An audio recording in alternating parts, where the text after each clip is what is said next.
नमस्कार दोस्तों। मैं आपका होस्ट और दोस्त एस के यादव, माधव जन कल्याण फाउंडेशन का फाउंडर व चेयरमैन और राष्ट्रीय एनजीओ महासंघ का राष्ट्रीय जनक। आज राष्ट्रीय एनजीओ महासंघ को किसी पृथक पहचान की आवश्यकता नहीं है।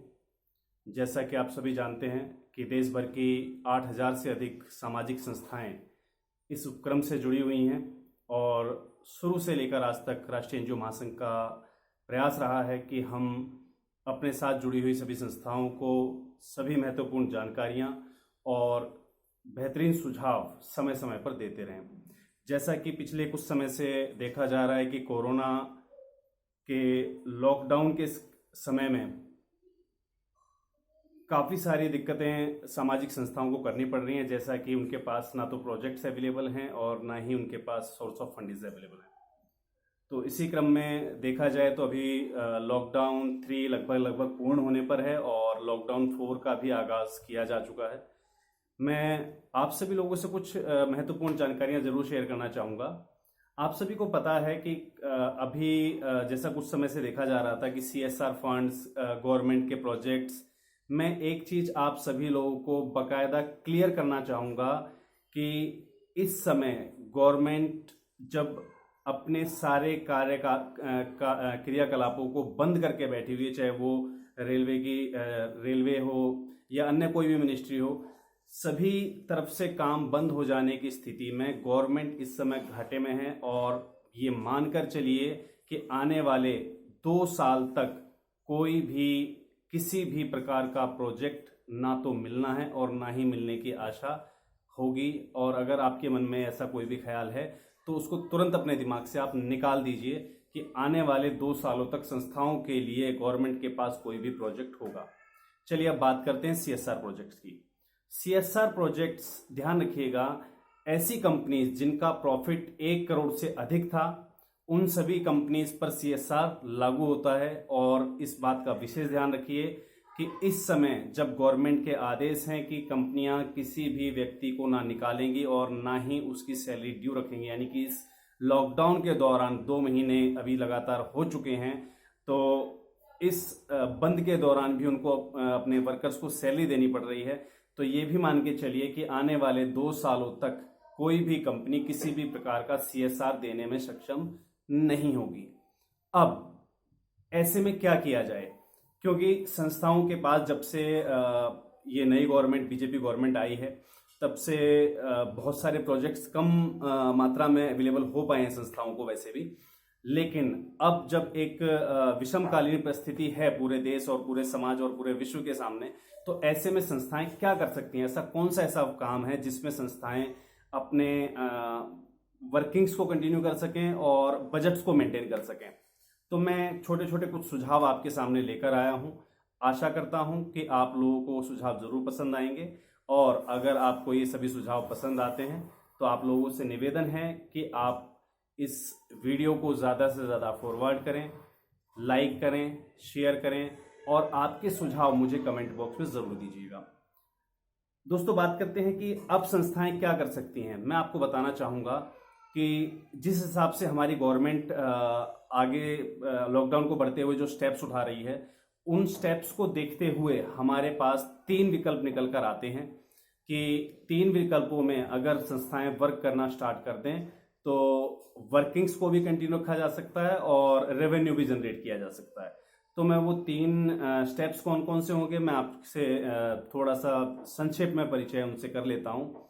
सबसे पहला, जैसा कि आपने देखा होगा कि अभी 2 दिन पहले ही माननीय प्रधानमंत्री जी द्वारा 20 लाख करोड़ के पैकेज की घोषणा की गई और कल ही वित्त मंत्री श्रीमती सीतारमण जी ने उसकी पूरी डिटेल्स आप सभी लोगों को सार्वजनिक की, जिसमें देखा जाए तो जितने भी लघु उद्योग, मध्यम सूक्ष्म उद्योग, जो भी इस टाइप के बिजनेस कैटेगरीज थी, उनके लिए लोन का प्रावधान गवर्नमेंट ने अनाउंस किया है। तो मेरा सबसे पहला जो टारगेट जाता है संस्थाओं के प्रति, वो ध्यान रखिएगा कि आप सभी लोग अपने अपने स्तर पर लोगों को लघु उद्योगों में रुचि करने के लिए, लघु उद्योगों में वर्क करने के लिए आप उन सब चीज़ों का आप प्रचार करें, आपकी संस्था के माध्यम से आप लोगों को रोजगार देने के नाम पर छोटे छोटे लघु उद्योगों की स्थापना करवाएं। मैं कुछ लघु उद्योगों के नाम आपको बता देता हूं, जैसे कि घर पर हर्बल साबुन बना सकते हैं, हाथ से बने हुए घरेलू चॉकलेट्स, कुकीज या बिस्किट्स, देसी घी, मक्खन और पनीर को आप पैक करके जो है उनको भी मार्केटिंग में उतार सकते हैं। इसके अलावा मोमबत्ती, अगरबत्ती, और एक बेहतरीन विकल्प और भी है जैसे क्लाउड किचन जैसा कि हम जानते हैं सभी कि स्विगी और जोमेटो से जो लोग खाना ऑर्डर करते हैं, तो आप क्लाउड किचन के माध्यम से भी रेवेन्यू जनरेट कर सकते हैं। अपने साथ लोगों को, जो संस्थाएं, जिन संस्थाओं के साथ जो हमारे डोनर मेंबर्स या अदर मेंबर जुड़े हुए थे, उनको आप रोजगार भी दे सकते हैं। अगर कोई महिला घर पे अच्छा खाना बना सकती है तो वो खाना बनाए, और उसको प्लेटफॉर्म देने का काम हमारा भी है। और साथ साथ बहुत सारे मार्केट में विकल्प भी अवेलेबल हैं, जैसे मैंने आपको नाम बता दिया, स्विगी, जोमेटो वगैरह। ठीक है, तो ऑनलाइन कंसेप्ट जो मार्केटिंग के हैं उन सभी को लेके चलना होगा, और आप अपना कोई भी प्रोडक्ट बनाइए और उस पर उसको पोस्ट कीजिए। वहां से जो भी ऑर्डर जनरेट होगा उसके हिसाब से आपको माल बनाना है और सामने वाली पार्टी को कैश इन हैंड लेते हुए देना है। तो इसके अलावा हम बात करते हैं जैसे मसालों की पैकिंग का काम हो गया, ठीक है, झाड़ू बनाना, पेपर बैग बनाना, लिफाफे बनाना, अचार बनाना, पापड़ बनाना, घर में सैनिटाइजर का उत्पादन करना, ठीक है, मास्क की सिलाई का कार्य करना, कॉपीज, रजिस्टर बनाना, क्योंकि इस समय स्कूल्स, कॉलेजेस, जितने भी शिक्षण संस्थान हैं वो भी बंद हैं, तो ऐसे में प्रिंटिंग की सारी लाइनें बंद हैं। तो जहां तक हो सकता है आप इन चीज़ों में भी अगर आप अपना रुझान दिखाते हैं तो एक अच्छा सा अपने साथ जुड़े हुए लोगों को आप रोजगार भी दे सकते हैं, और साथ साथ आप अपने लिए भी एक रेवेन्यू का विकल्प तैयार कर सकते हैं। ध्यान रखिएगा कि आज के समय में अब आपको वर्किंग्स के जितने भी साधन हैं वो सभी ऑनलाइन ही लेकर चलने होंगे, क्योंकि कोरोना काल कभी भी खत्म हो जाए बेशक, लेकिन सोशल डिस्टेंसिंग का काल बहुत लंबे समय तक चलने वाला है। इस बात को बिल्कुल भी इग्नोर ना करें। ध्यान रखिएगा, सोशल डिस्टेंसिंग आने वाले हमारे 2 साल तक के कार्यों पर बहुत बड़ा प्रभाव डालेगी। इस चीज को बिल्कुल भी लाइटली ना लें। तो आप इस चीज को दिमाग से निकाल दें कि आप गेट टुगेदर होकर कोई भी काम कर सकते हैं, या भीड़ इकट्ठा करके आप कोई भी अपना प्रोग्राम ऑर्गेनाइज कर सकते हैं। ऐसा कुछ भी पॉसिबल आने वाले 2 सालों तक बहुत ही कम संभावनाएं हैं। तो ऐसे में ये जो छोटे छोटे वर्क्स हैं, ठीक है, क्योंकि जहां तक अगर देखिए, अगर भीड़ का इकट्ठा एक जगह होना अलाउ नहीं है तो जाहिर सी बात है कहीं ना कहीं व्यापार में, कंपनियों में, प्रतिष्ठानों में बहुत सारी चीजों की कमी पड़ेगी। ठीक है, और साथ साथ आप भी मान सकते हैं कि जो लेबर इस समय हजारों किलोमीटर का सफर तय करके अपने घर पहुंची है, हम उम्मीद कर सकते हैं बिल्कुल ये भयावह स्थितियां पैदा हो सकती है कि आने वाले 2 साल तक लोग अपना घर छोड़कर बाहर काम करने के लिए नहीं निकलेंगे। ऐसे में बेरोजगारी की भी एक समस्या खड़ी होगी। उस समस्या को हम इन निजी उद्योगों के माध्यम से हम जो है दूर भी कर सकते हैं लोगों की समस्याओं को, और साथ साथ अपनी संस्था के लिए रेवेन्यू भी जनरेट कर सकते हैं। ये ध्यान रखिएगा, जितने भी वर्क्स मैं आपको बता रहा हूं वो सभी के सभी एकल उद्योग हैं। एकल उद्योग मीन्स कोई भी एक व्यक्ति निजी रूप से इस कार्य को कर सकता है। इसमें चाहे मास्क की सिलाई का कार्य हो, कॉपी, रजिस्टर इत्यादि बनाना हो, थैला, बैग वगैरह, या आप जो भी पेपर बैग बनाते हैं या लिफाफे बनाते हैं, इस टाइप के छोटे छोटे वर्क्स आप जो है अपने साथ संस्थाओं में जुड़े हुए जो व्यक्ति हैं या और भी मेंबर्स को आप जोड़कर इस टाइप के उद्योग उनको दे सकते हैं। और प्रोडक्शन और कंजप्शन, ध्यान रखिएगा, एक तरफ आपके संस्था के मेंबर इस चीज की प्रोडक्शन कर रहे हैं और एक तरफ आपको मार्केट जो है एस्टेब्लिश करनी है ऑनलाइन रूप से, और इन दोनों के बीच में आप थोड़ा बहुत एक कमीशन के रूप में अपना कुछ भी रेवेन्यू जनरेट कर सकते हैं। अब बात करते हैं हम दूसरे विकल्प की ओर। दूसरा विकल्प कहता है स्वयं सहायता समूह। ध्यान रखिएगा, स्वयं सहायता समूह यानी कि SHG ग्रुप्स। इसके लिए अलग से कुछ ना करें, अलग से कुछ सोचने की जरूरत नहीं है। ध्यान रखिएगा, जब आपको लगे कि आपके एक पर्टिकुलर दायरे में, एक छोटे एरिया में एक ही तरह के काम करने वाले कई लोग हो गए हैं। ध्यान रखिए, चाहे वो हर्बल साबुन बनाने वाले हों, चाहे पेपर बैग बनाने वाले हों, चाहे अचार पापड़ बनाने वाली महिलाएं हों। मान लीजिए एक कॉलोनी के अंदर आपकी 10 महिलाएं तैयार हो गई हैं और वो लोग अचार पापड़ का उद्योग कर रही हैं, तो आप अपनी संस्था के माध्यम से उनका SHG ग्रुप एक रजिस्टर कर सकते हैं, स्वयं सहायता समूह ग्रुप रजिस्टर कर सकते हैं, और उसको बैंक के माध्यम से आप लोन भी प्रोवाइड करवा सकते हैं। इससे उनकी फाइनेंशियल हेल्प भी होगी और संस्था साथ ही साथ आपकी जो संस्था है उसके लिए एक रेवेन्यू जनरेट होगा। तो ये जो मैंने आपको जो 2 वर्ग बताए हैं, एक लघु उद्योग, एकल उद्योग, और दूसरा SHG, ये दोनों ही ऐसे विकल्प हैं जो बहुत ही कम लागत या आप कह सकते हैं कि जीरो इन्वेस्टमेंट के साथ आप आपकी संस्थाएं शुरू कर सकती हैं और इससे एक अच्छा सा रेवेन्यू जनरेट कर सकती हैं और सामाजिक कार्यों की जो आपकी गतिविधि है उसको भी आप जारी रख सकते हैं। अब हम बात करते हैं कि अगर आपके पास थोड़ा बहुत बजट है लगाने के लिए, ठीक है, या आपके पास प्रोफेशनली आप संस्था डील करते हैं और आपके पास अच्छा बजट है, आप लगा भी सकते हैं, तो मैं आपको 2 विकल्प और देना चाहूँगा। इससे अलग जो हम बात करते हैं तो वो आती है तीसरे विकल्प की, जो है सॉफ्टवेयर बेस्ड क्राउड फंडिंग। ध्यान रखिएगा, सॉफ्टवेयर बेस्ड क्राउड फंडिंग, और जिसे हम डोनर फंडिंग के रूप में भी जानते हैं।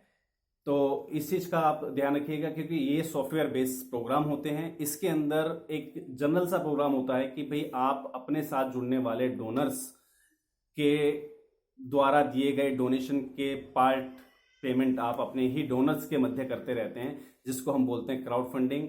काफ़ी लोग इसे डोनर फंडिंग के भी नाम से जानते हैं। जैसे मैं आपको एक छोटा सा उदाहरण दे देता हूं, आपको ज़्यादा समझ में आ जाएगा। मान लीजिए मैं अपनी संस्था के साथ मेंबरशिप प्रोग्राम चला रहा हूं, ठीक है। अगर मैं अपनी संस्था में एक मेंबर को जोड़ने के लिए उससे 1 रुपी पर डे, ध्यान रखिएगा 1 रुपी पर डे, अगर उससे मैं डोनेशन चार्ज करता हूं कि भाई आप मेरी संस्था में जुड़ने के लिए 1 रुपया प्रतिदिन का डोनेशन देके आप जुड़ सकते हैं, तो जब एक व्यक्ति मुझसे जुड़ता है तो एक कॉमन सी चीज है कि वो मुझसे 1 साल के लिए, न्यूनतम समय का दायरा होता है जो, उस न्यूनतम 1 साल के लिए जुड़ेगा। ऐसे में वो व्यक्ति मेरी संस्था को डोनेशन देता है 365 रुपए। क्लियर है।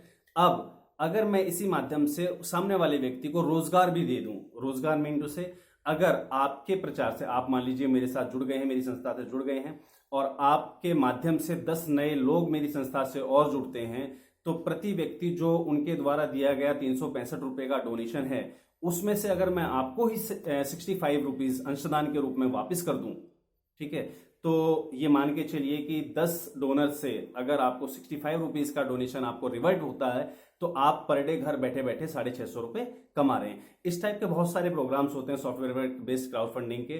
डिपेंड करता है कि आप किस टाइप का सॉफ्टवेयर परचेज करते हैं। इन सॉफ्टवेयर की कीमत जो है मार्केट में 40,000 रुपए से लेकर 1.25 लाख रुपए तक होती है।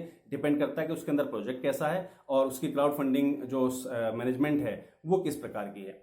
अब बात करते हैं इससे बेहतरीन विकल्प की।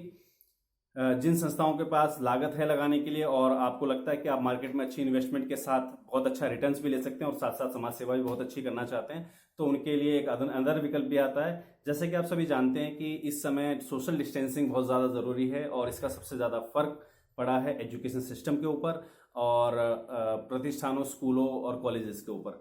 तो ऐसे में एक और विकल्प आता है, अगर आपके पास इन्वेस्टमेंट है तो आप टैब लैब्स का जो है विकल्प भी चुन सकते हैं। टैब लैब्स ऐसी क्लासेस होती हैं जहां सारी की सारी पढ़ाई ऑनलाइन होती है। टैब लैब्स शब्द यूज करने का कारण मेरा ये है कि ये एक ऐसी लैब होती है जिसमें आप टैबलेट से पढ़ाई करते हैं। टैबलेट, ध्यान रखिएगा कि इस प्रोग्राम को करने वाली संस्था को एक पर्टिकुलर जो है किट लेनी होती है। उस किट के अंदर एक ट्रॉली, आपका जो भी एजुकेशन मटेरियल है वो सारा ऑनलाइन होता है, आपको एक सॉफ्टवेयर के रूप में वो मिलता है और उसमें साथ साथ जो है एक क्वांटिटी होती है 50 या 100 टैब्स की, जिसको कि आप स्कूल को या उस क्लास को प्रोवाइड कर सकते हैं, जिससे कि बच्चे उस टैबलेट को उस टैब को यूज करते हुए उस पर पढ़ाई कर सकें। तो इसमें एक अच्छी खासी इन्वेस्टमेंट भी होती है, लेकिन ध्यान रखिएगा कि जितनी बड़ी इन्वेस्टमेंट है उतना ही बड़ा आने वाले समय का फायदा भी आपको है, क्योंकि आने वाले समय में ऑनलाइन क्लासेस या ई लर्निंग का ही कंसेप्ट आगे बढ़ेगा। क्योंकि आज चाहे वो मोदी जी हों या कोई भी गवर्नमेंट अधिकारी, वो यही कहता है कि अब कोरोना के साथ जीना सीख लीजिए। तो social distancing is a part of life और इसके लिए अब हमें ई लर्निंग की जो माध्यम है उनमें गुजरना पड़ेगा। इससे छोटा भी एक विकल्प आता है जिसे हम बोलते हैं ई क्लासेस वर्किंग्स। तो ई क्लासेस सॉफ्टवेयर को भी आप अगर लेना चाहें तो ले सकते हैं। इसके अंदर ध्यान रखिएगा आपके पास एक टीम होनी चाहिए वेल क्वालिफाइड टीचर्स की, जिसमें आप स्कूल से कांटेक्ट करते हुए उनका जो पाठ्यक्रम है उसकी आप क्लासेस अपने यहाँ चलाकर, अपने टीचर्स जो आपके ट्यूटर्स आपके साथ जुड़े हुए हैं उनके माध्यम से उनकी डिटेल्ड क्लासेस आप चलवाकर उसकी वीडियो क्लिप्स आपके सॉफ्टवेयर के माध्यम से आप स्कूल को प्रोवाइड करते हैं, जिससे कि स्कूल के जो विद्यार्थी हैं वो ऑफलाइन उस क्लासेस को अटेंड कर सके। ध्यान रखिएगा ऑनलाइन क्लासेस का विकल्प ऑलरेडी स्कूल्स अपने वे पर, अपने लेवल पर तराश चुके हैं, जैसे कि वीडियो कॉन्फ्रेंसिंग के माध्यम से पढ़ाई या व्हाट्सएप के माध्यम से पढ़ाई या फिर वीडियोस सेंड करके उनको बच्चों को पहुंचाना, लेकिन कहीं ना कहीं एक दिक्कत आ रही है, डाटा प्रॉब्लम्स, रिचार्ज प्रॉब्लम्स, बहुत सारी ऐसी प्रॉब्लम्स हैं। अगर यहाँ पर ऑफलाइन हम उन्हें कोई विकल्प दे पाएं तो वो बहुत ही ज़्यादा एक्सेप्टेबल होगा। तो इसके लिए मेरा सुझाव रहेगा कि अगर आप ई क्लास सॉफ्टवेयर भी लेना चाहें तो उसके लिए आप विभिन्न एजेंसीज हैं मार्केट में अवेलेबल, उनसे संपर्क कर सकते हैं। साथ ही साथ इन सभी वर्किंग्स में अगर आपको किसी प्रकार की हेल्प चाहिए तो आप माधव जन कल्याण फाउंडेशन की जो मार्केटिंग टीम है उससे भी संपर्क कर सकते हैं। ये सारी चीज़ें माधव जन कल्याण फाउंडेशन की मार्केटिंग टीम के पास अवेलेबल है, जिसके लिए आपको एक नॉर्मल सा जो चार्ज है वो देना होगा। अब इन सभी चीज़ों में एक कॉमन सी बात मैं ज़रूर बताना चाहूँगा, जितने भी लघु उद्योग हैं या आपके एसएचजी ग्रुप्स हैं उनको करने के लिए ध्यान रखिएगा, सर्वप्रथम आप लोगों के पास एमएसएमई लाइसेंस ज़रूर होना चाहिए।